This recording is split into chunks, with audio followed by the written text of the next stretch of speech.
In the north of the Gaza Strip, sporadic clashes continued in the southwest of the Palestinian enclave.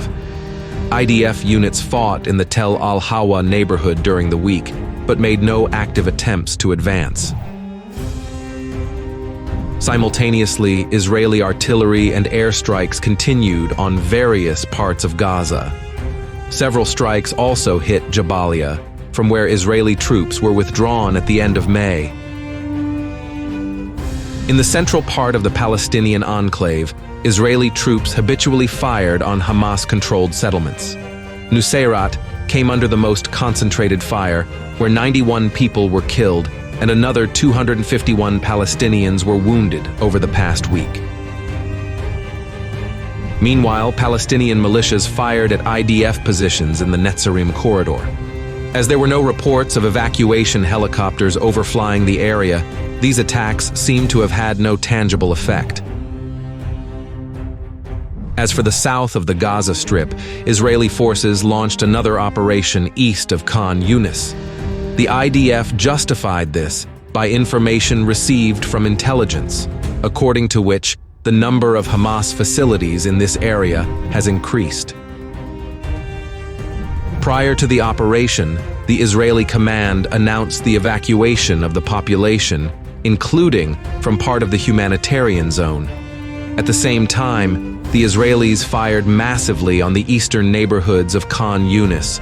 Over 70 people were killed in the region on the first day alone. Later, Israeli forces began moving towards the Al-Qarara neighborhood, northeast of Khan Yunis. Within a few days, they managed to advance as far as the Az-Sika junction, where fighting with Palestinian militias broke out. IDF units were also able to reach the central square of Bani Suhaila, gaining a foothold in the area of Hamza bin Abdul Muttalib Mosque. In turn, Palestinian militias responded with mortar fire and sorties against Israeli positions. Meanwhile, in the Philadelphia corridor, the Israelis carried out engineering work to locate and destroy Hamas infrastructure. IDF units made extensive use of remote-controlled robotic equipment to blow up structures. Meanwhile, another series of raids by Israeli security forces took place in the West Bank. Over the past week, about 100 residents were detained in the region, accused of having links to Hamas or participating in anti-government actions.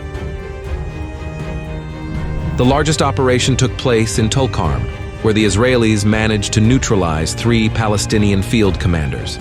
And in Hebron, IDF units apprehended several arms smugglers, confiscating all their goods. In the capital of the Palestinian Authority, Shabak prevented a terrorist attack by students of the local Birzeit University. As a result, the law enforcers found several weapons and arrested those involved.